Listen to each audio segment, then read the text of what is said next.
مجموعی بر عظیم پاک و ہند دور نبوت کی برکات سے محروم رہا. پھر یہ کہ دور خلافت راشدہ کی برکات سے بھی محروم رہا. یہاں اسلام کسی قابل ذکر حیثیت میں آیا ہے دور بنی امیہ میں، وہ بھی کسی دعوت و تبلیغ کے مثبت مقصد کے لیے نہیں، بلکہ ایک انتقام اور بدلے کے لیے کہ کچھ مسلمان تاجروں کا ایک بحری قافلہ جو سرندیپ سے لنکا سے جا رہا تھا عرب کی طرف، اسے یہاں کراچی کے قریب اسے یہاں کے سندھی ڈاکوؤں نے لوٹ لیا.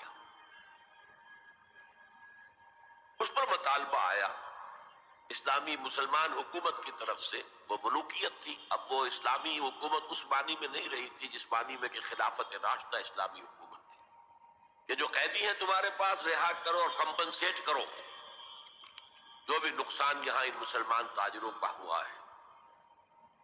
جب اس کے جواب میں بالکل منفی رد عمل موصول ہوا تو پھر چڑھائی کا فیصلہ کیا گیا، گویا کہ یہ ایک سزا دینے کی ایک مہم تھی. بہرحال اس وقت جو اسلام یہاں آیا تھا اس کے کریکٹرز اس اسلام سے کچھ مختلف تھے جو بعد میں یہاں آیا. وہ اسلام جو محمد ابن قاسم کی سرکردگی میں سندھ میں آیا اور سندھ سے آگے بڑھ کر ملتان بلکہ موجودہ پاکستان کے تقریباً پورے نصف علاقے تک پہنچ گیا تھا، فٹ ہلز آف کشمیر تک. تو یہ اسلام خالص عربی اسلام تھا. ملوکیت تو آ گئی تھی لیکن بدویت اور عربیت جو ہے اس کی چھاپ اس پر ابھی گہری تھی.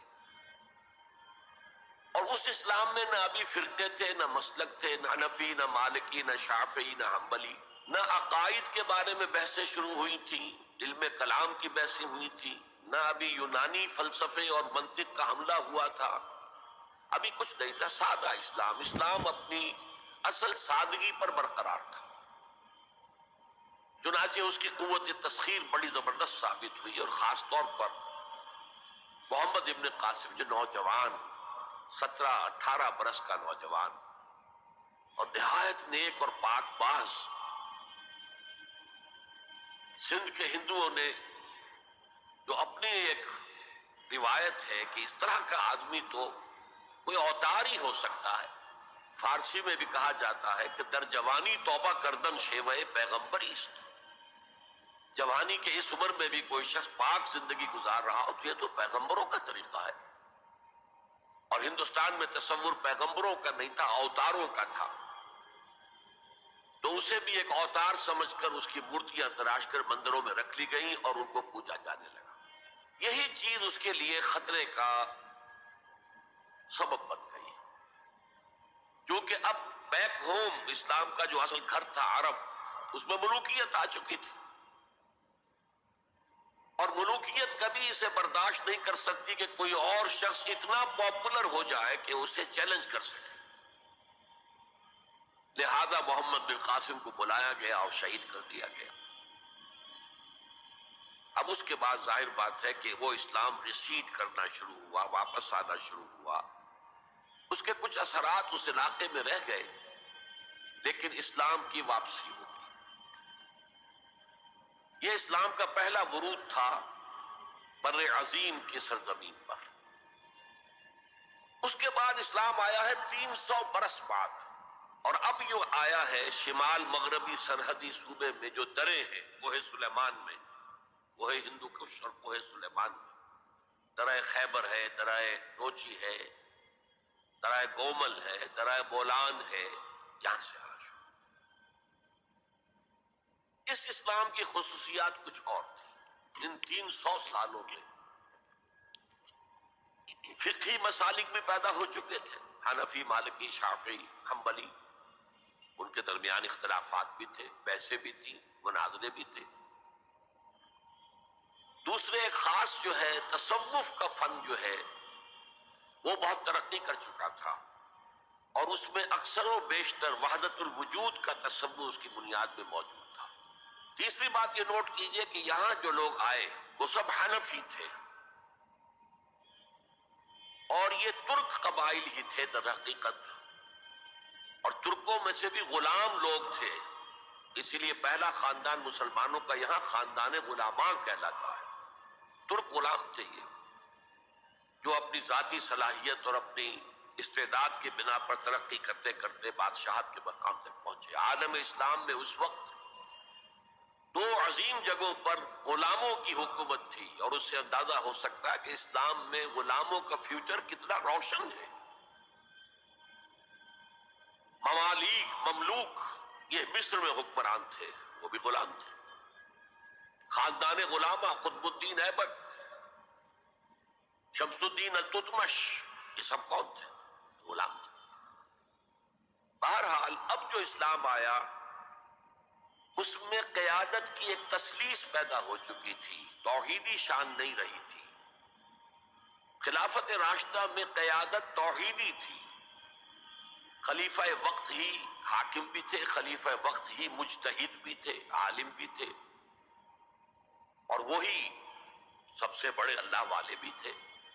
لیکن اس کے بعد جو اسلام میں قیادت جو ہے مسلمانوں کی تین شاخوں میں بٹ گئی۔ سیاسی قیادت وہ تو قبائلی عصبیت کی بنیاد پر قائم ہو رہی ہے، تو سیاست تو ہو گئی طاقت کے بل پر، جس کی لاٹھی اس کی بھینس۔ اس کے بعد جو اس دینی قیادت تھی وہ دو حصوں میں منقسم ہو گئی، علمی قیادت علماء، مفسرین، فقہاء، محدثین، اور ایک ہو گئی صوفیاء کی قیادت۔ تو یہ تھی کیفیت جس میں کہ بر عظیم پاک و ہند میں اسلام وارد ہوا ہے پہلے ورود کے 300 برس بعد۔ اب اس کے 500 برس کے بعد یہاں ایک اور ایلیمنٹ آیا، اور وہ تھا شیعیت کا۔ آپ کو معلوم ہے کہ سن 1000 عیسوی میں پاکستان کا جو علاقہ اس وقت کا ہے یہ عالم اسلام میں داخل ہو چکا تھا۔ شہاب الدین غوری وغیرہ کی حکومت وہاں تک تو تھی، البتہ دہلی پر 1206 میں تخت دہلی جو ہے مسلمانوں کا 1206 میں شروع ہوا ہے۔ بہرحال اس کے بعد ہم کہہ سکتے ہیں کہ 300 برس بعد یہاں پر یہ شیعیت آئی ہے، داخل ہوئی ہے، ورنہ اس سے پہلے خالص سنی اسلام تھا اور خالص حنفی۔ شیعیت کی وجہ سے جو کچھ بھی بعد میں اسلام کو یہاں پر اس تقسیم کی وجہ سے، شیعہ سنی اختلافات کی وجہ سے جو بہت بڑے بڑے نقصانات اٹھانے پڑے، ان میں سے مثلاً 2 کا میں تذکرہ کرنا چاہتا ہوں۔ ڈاکٹر امبیڈکر، انہوں نے فیصلہ کیا تھا میں مسلمان ہو جاؤں، گویا کہ یہاں کے اچھوتوں کا مسئلہ وہ اس طور سے حل کرنا چاہتے تھے کہ ہم این بلاک مسلمان ہو جائیں۔ لیکن جب ان کے بارے میں معلوم ہوا تو پھر وہاں پہنچ گئے کچھ لوگ کہ آپ اس مسلک کو اختیار کریں یا اس کو کریں۔ وہ اسی حیث بیس پہ پھر انہوں نے فیصلہ کیا کہ میں کوئی بھی نہیں اختیار کرتا، اگر کوئی ایک اسلام ہے ہی نہیں، اب میں ایک کو اختیار کرتا ہوں تو دوسرے سے میری مخاصمت ہو جائے گی، دوسرے کو اختیار کرتا ہوں تو پہلے سے ہو جائے گی۔ اب اگلا دور آیا، ہندوستان میں انگریز آ گئے۔ یہاں موجود بہت سے غیر مسلموں کو شاید میری باتیں اب کچھ ناگوار گزریں، لیکن کچھ حقائق ہیں جو تلخ ہیں لیکن حقائق ہیں، انہیں سمجھنا چاہیے۔ انگریزوں نے یہاں آ کر حکومت چھینی سی مسلمانوں سے بیشتر، ویسے تو یہ کہ ہندو راجے مہاراجا بھی تھے، لیکن بیشتر علاقوں میں تو مسلمان حاکم تھے، لہذا انہوں نے مسلمانوں کو دبانا بہت ضروری سمجھا، اس لیے کہ جو سابق حاکم ہو ان میں ایسپیریشنز پیدا ہوتی رہتی ہیں کہ ہم تھے یہاں کے حاکم، کیوں نہ واپس حاصل کریں۔ بغاوت کے ان کے اندر جراثیم مسلسل پروان چڑھتے، مسلمانوں کو دبایا اور ہندوؤں کو اٹھایا۔ کیوں؟ کہ ہندوؤں کے لیے معاملہ صرف چینج آف ماسٹرز کا تھا، کوئی بڑا حادثہ تو نہیں تھا۔ پہلے مسلمانوں کے غلام تھے، اب انگریزوں کے غلام ہو گئے۔ اور اس اعتبار سے انگریز نے بھی انہیں قریب کیا اور ہندوؤں نے بھی مغربی علوم اور مغربی سائنسز کو پڑھنے میں بڑی سبقت کی۔ بنگال میں انگریز آیا اور بنگال میں آپ کو معلوم ہے اکثر و بیشتر جو سائنسدان پیدا ہوئے جن کی کہ لکھی ہوئی ٹیکسٹ بکس جو ہے بہت عرصے تک استعمال ہوتی نہیں ہندوستان میں، یہ کون تھے؟ چیٹرجی، بینرجی، سب کے سب بنگالی تھے۔ ایک اور بات یہ ہے کہ ہندو اپنے ماضی سے بہت دور آ چکے تھے، ان کا ماضی عظمت والا، آخر اشوک کا دور بہت عظمت کا، چندر گپت موریہ کا دور بہت عظمت کا، وکرمادیتیہ کا دور بہت عظمت کا تھا، لیکن وہ بہت پیچھے جا چکے تھے۔ تقریباً مسلمانوں کی آمد کی وجہ سے 1000 سال کا فصل واقع ہو چکا تھا۔ لہذا تہذیب و تمدن کے لیے بھی، جیسے کہ انہوں نے مسلمانوں کے زمانے میں فارسی پڑھی، فارسی پڑھتے تھے، کوڈ لینگویج فارسی ہے، جیسے کہ پھر بعد میں مسلمان اور ہندو اور سب نے انگریزی پڑھی، ملازمتیں ملیں گے تو انگریزی پڑھنے والوں کو ملیں گی، راستہ کیریئرز کا کھلے گا تو انگریزی پڑھنے والوں کا کھلے گا۔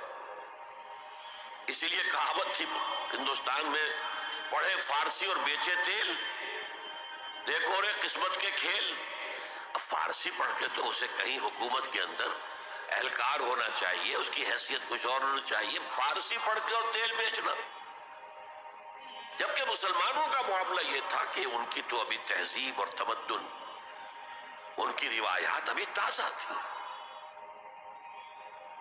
لہذا جو غیر مسلم تھے یہاں کے، انہوں نے انگریزی علوم، انگریزی سائنس، انگریزی تہذیب، اس کو کھلے دل کے ساتھ خوش آمدید کہا، اور مسلمانوں میں ایک زبردست ڈویژن ہو گیا، بلکہ ابتدائی ری ایکشن تو بہت سخت تھا، یک طرفہ تھا۔ ہم نہ انگریزی پڑھیں گے، ہم نہ انگریزی علوم سیکھیں گے، نہ سائنس پڑھیں گے، ہم تو اپنے کونوں کھدروں میں، اگرچہ جو سیلاب آ گیا ہے اس کو روکنے کی طاقت تو ہم میں نہیں ہے، لیکن ہم کونوں میں جا کر بیٹھ جائیں گے، قال اللہ قال الرسول۔ اور انگریزی تہذیب سے اس قدر دوری کہ اگر کوئی میز کرسی پر بیٹھ کر کھانا کھا لے تو کرسٹان ہو گیا۔ یہ تو کسی نے چمچہ استعمال کر لیا کھانے میں، کانٹا تو بہت دور کی بات ہے، چمچہ بھی استعمال کر لیا تو کرسٹان ہو گیا۔ تو اس طرح سے ریئیکشن تھا علماء کے زیر اثر حلقوں میں، گویا کہ وہ جو گاندھی جی کا فلسفہ تھا نان کوآپریشن، تو مسلمانوں نے انگریزوں کے ساتھ شدید قسم کا naan cooperation from the very beginning شروع کیا۔ اس پر سر سید احمد خان نے ان دونوں چیزوں کی مخالفت کی۔ ایک تو انہوں نے انگریزوں کو بتایا کہ دیکھو یہ جو آزادی کی جنگ تھی یہ صرف مسلمانوں کی نہیں تھی، 1857 کی، یہ تو مشترک تھی،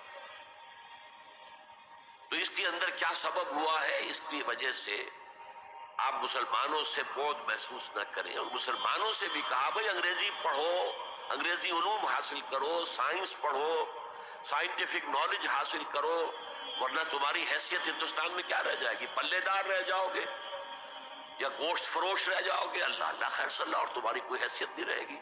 تو اس اعتبار سے سر سید احمد خان ایک اہم لینڈ مارک ہے۔ اس کے علاوہ انگریزی دور کا ایک اور جو پہلو بہت اہم ہے، انگریزوں نے ڈیوائڈ اینڈ رول پالیسی کے تحت مسلمانوں اور ہندوؤں کے درمیان مرافرت کو ہوا دی۔ یہ ان کی پالیسی رہی مستقل، یہ ایک قوم کی حیثیت سے سامنے نہ آ جائیں، پھر ظاہر بات ہے کہ ہمارے پاؤں تو اکھڑ جائیں گے یہاں سے۔ تو یہ جو ہمارے ہاں شروع ہوا ہے، کچھ اور فیکٹر بھی تھے۔ ہندوؤں میں ایک انتقامی جذبہ بھی تھا کہ مسلمانوں نے ہم پر حکومت کی ہے 800 برس، 1000 برس، اور ظاہر بات ہے سارے حاکم اچھے تو نہیں تھے، کوئی اچھا بھی تھا تو اکثر و بیشتر تو عیاش قسم کے لوگ تھے۔ ہم نے محل بنائے، تاج محل بنائے، ہم نے کوئی کام اور تو کیا نہیں۔ دین کی تبلیغ کو اولیاء اللہ نے کیا، صوفیاء نے کی، کبھی بھی سرکاری سطح پر، حکومت کی سطح پر یہاں تبلیغ اسلام کا اہتمام نہیں ہوا۔ ایک دو ایکسیپشنز ہیں، ایک راجہ گجرات کاٹھیا واڑ کے علاقے کا جس نے کہ تبلیغ کا اہتمام کیا، ایک راجہ کشمیر کا تھا جس نے تبلیغ کا اہتمام کیا، باقی حکمرانوں نے کوئی کوشش نہیں کی۔ آزادی سے قبل متصلاً جو کیفیت پیدا ہو گئی تھی، اس کا ایک اہم فیکٹر یہ تھا کہ مسلمانوں میں ہندوؤں کا ایک خوف پیدا ہو گیا، کیونکہ جو نظام اب بن چکا تھا وہ تو یہ تھا کہ ووٹ کی بنیاد پر فیصلے ہوں گے، ون مین ون ووٹ۔ اس کے اعتبار سے مسلمان اقلیت میں اور غیر مسلم ہندو یہاں اکثریت میں، تو گویا کہ ہمیشہ کے لیے اگر ایک ملک کی حیثیت سے یہ ملک جو ہے تقسیم آزادی حاصل کرتا ہے تو مسلمان غلام ہو جائے، ان کی تہذیب بھی ختم کر دی جائے گی۔ شدھی کی تحریک شروع ہو چکی تھی، ان کا مذہب بھی تبدیل کرنے کی کوشش کی جائے گی۔ میوات کے علاقے میں بڑی زبردست تحریک اٹھائی گئی تھی شدھی کی، جس کا توڑ کرنے کے لیے مولانا محمد الیاس رحمۃ اللہ علیہ سامنے آئے اور تبلیغی جماعت کا انہوں نے سلسلہ شروع کیا۔ یہ اصل میں میوات کے اندر جو شدھی کی تحریک تھی اس کا جواب تھا، اس سے حفاظت مسلمانوں کی۔ تو اندیشہ یہ تھا کہ ہندو ایکسپلائٹ کرے گا، ہماری تہذیب کو ختم کرے گا، ہماری زبان کو ختم کرے گا، معاشی طور پر ہمیں ایکسپلائٹ کرے گا، مفلوج کرے گا، اور اپنی سی کوشش کرے گا کہ ہمارا مذہب بھی تبدیل کرا دے۔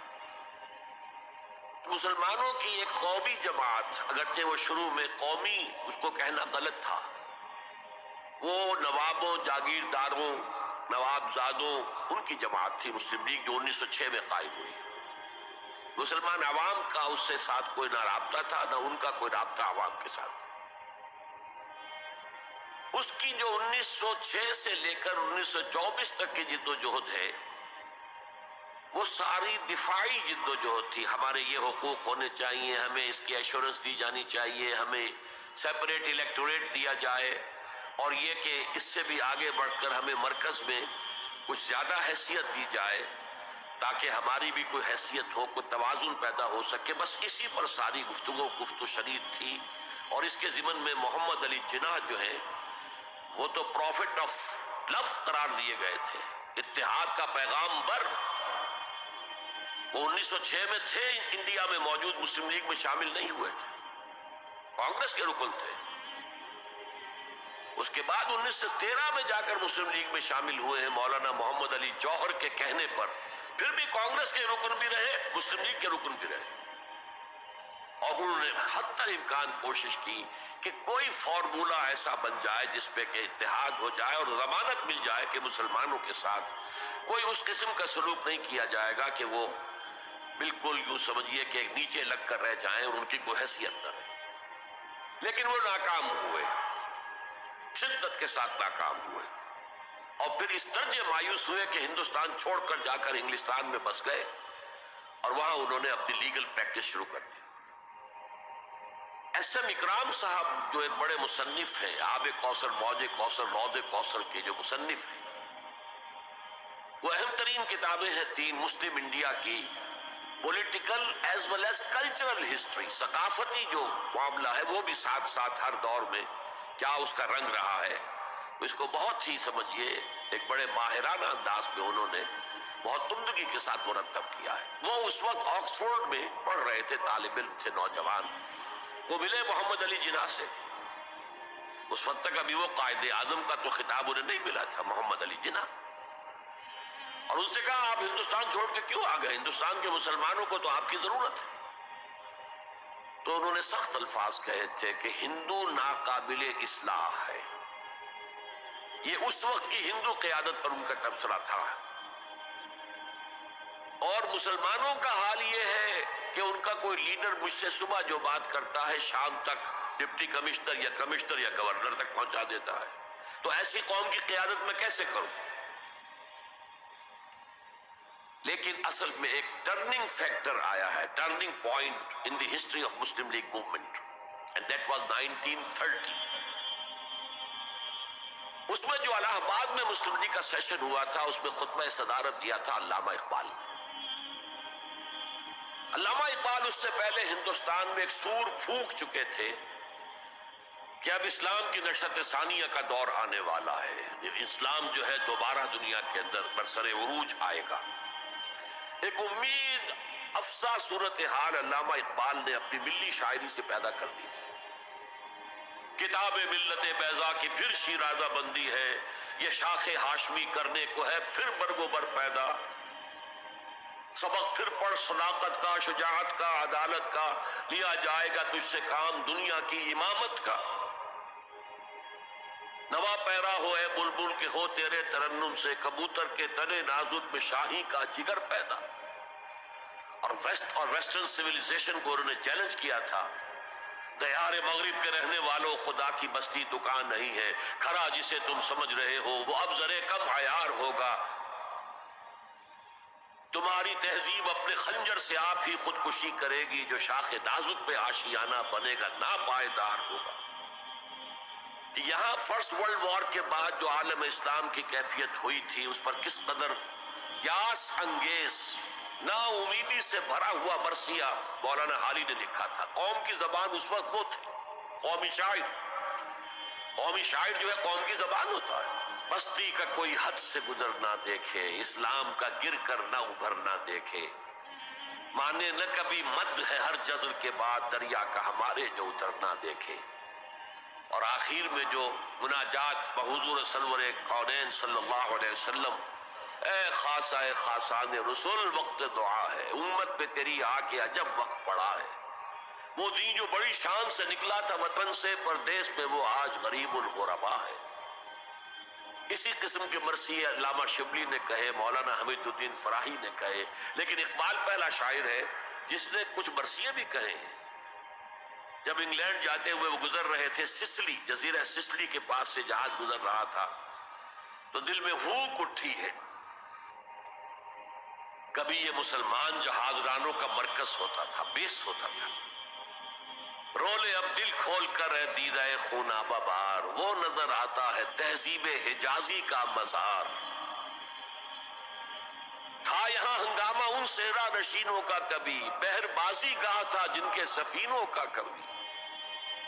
کہا ہے مرثیہ بھی کہا، اقبال کے ہاں مرثیہ ہے، لیکن ساتھ ہی ایک امید افزا پیغام کہ اب دوبارہ نکل کے صحرا سے جس نے روما کی سلطنت کو الٹ دیا تھا، سنا ہے یہ قدسیوں سے میں نے، وہ شیر پھر ہوشیار ہوگا۔ یہ جو عوامی ایک فضا ان کی شاعری سے پیدا ہو چکی تھی، ملی شاعری سے، انہوں نے 1930 میں آ کر مسلم لیگ کی موومنٹ میں اس کا انجیکشن لگا دیا۔ اسی طرح چلتی ہوئی ایک تحریک تھی 1906 سے آئی تھی، 24 برس ہو چکے تھے 1930 تک، اب اس میں ایک انجیکشن لگا دیا گیا، احیاء اسلام۔ اس خطبے میں علامہ نے ایک طرف مسلم قومیت کو بہت مستحکم کیا دلائل کے ساتھ، عمرانی دلائل، پولیٹیکل سائنس کے جو مستحکم اصول ہیں ان کی بنیاد پر کہ مسلمان ایک علیحدہ قوم ہے، اور نمبر 2 انہوں نے کہا، اور یہ ایک پروفیسی تھی، ایک طرح کی مستقبل کے بارے میں ایک پیشن گوئی تھی، تجویز نہیں تھی۔ پارٹیشن آف انڈیا کی تجویز تو بہت بعد میں آئی ہے 1940 میں، یہ 1930 کی بات میں کر رہا ہوں۔ تو انہوں نے کہا تھا مجھے یقین ہے کہ یہ ڈیسٹنی ہے، تقدیر مبرم ہے کہ ہندوستان کے شمال مغرب میں، شمال مشرق کا انہیں اس وقت احساس نہیں ہوا تھا، ایسٹ پاکستان کا جو اب بنگلہ دیش ہے ادھر ان کی نگاہ نہیں گئی تھی، ہندوستان کے شمال مغرب کے اندر ایک آزاد مسلمان ریاست قائم ہوگی، اور اگر ایسا ہو گیا تو ہمیں موقع مل جائے گا کہ دور ملوکیت میں، جس کے لیے لفظ بڑا ثقیل استعمال کیا انہوں نے، عرب امپیریلزم، یہ بنو امیہ بنو عباس یہ عرب امپیریلسٹ تھے، یہ عرب قوم کا امپیریلزم تھا، ان کی حکومت اسلام کی عکاسی کرنے والی نہیں تھی، اسلام کی عکاسی کرنے والی تو خلافت راشدہ تھی، ابو بکر تھے، عمر تھے، عثمان تھے، علی تھے رضی اللہ تعالی عنہ۔ تو دور ملوکیت میں یا دور عرب امپیریلزم میں جو داغ دھبے آ گئے ہیں اسلام کے چہرے پر، انہیں صاف کر کے اور صحیح اسلام کی ایک شکل دنیا کو دکھائیں، یہ انجیکشن ہے پوزیٹیو مقصد کا۔ اس وقت تک، اس سے پہلے تک تحریک صرف ایک منفی جذبے پر چل رہی تھی، ہندو کا خوف، ہندو اکثریت کا خوف، ایکسپلائٹیشن کا اندیشہ، لیکن اب اسے ایک مثبت بنیاد مل گئی۔ 1932 میں قائد اعظم گئے انگلستان، لندن، گول میز کانفرنس میں، جناح صاحب اس میں شریک نہیں تھے، اس لیے کہ وہ تو ویسے سیاست کا میدان چھوڑ چکے تھے۔ اس موقع پر پھر علامہ اقبال نے ملاقاتیں کی ہیں جناح صاحب سے، اور وہی انجیکشن ان کو بھی لگایا اور انہیں پھر آمادہ کیا کہ آئیں واپس ہندوستان، اور اس انجیکشن کے حوالے سے مسلمانوں نے ہند کو منظم کرے اور جمع کرے۔ تو یہ پھر تحریک پاکستان جو ہے، چونکہ مسلمانوں کے جذبات کے ساتھ اس کی ہم آہنگی، معجزہ ہو گیا کہ مسلم مائنورٹی کی پروونسز نے کس طریقے سے یکجا اور یکسو ہو کر اس موومنٹ کو سپورٹ کیا، حالانکہ انہیں معلوم ہے کہ کسی بھی حساب سے ان کے تو پاکستان میں شامل ہونے کا کوئی امکان تھا ہی نہیں، بلکہ تحریک مسلم لیگ اصل میں مائنورٹی پروونس کی تحریک تھی۔ جو صوبے بعد میں پاکستان میں شامل ہوئے ہیں ان میں سرحد میں تو کانگریس کی حکومت تھی ٹل دی لاسٹ ڈیٹ، پنجاب میں یونینسٹ حکومت تھی ٹل دی لاسٹ ڈیٹ، صرف ایک سندھ تھا مغربی پاکستان میں کہ جو وہاں مسلم لیگ کی حکومت تھی۔ ہاں، بنگال میں مسلم لیگ کی حکومت تھی، اور بنگال ہی مولد ہے جہاں ولادت ہوئی ہے 1906 میں مسلم لیگ کی، اور طویل ترین عرصے تک مسلم لیگ کی حکومت وہاں رہی۔ اب بھی وہاں پر تحریکیں چلتی رہتی ہیں اینٹی پاکستان، 2 مرتبہ پاکستان نے ایئر فورس بھی استعمال کی ہے وہاں پر، یہ سب کچھ آپ کو معلوم ہے۔ بہرحال اس کے نتیجے میں ملک تقسیم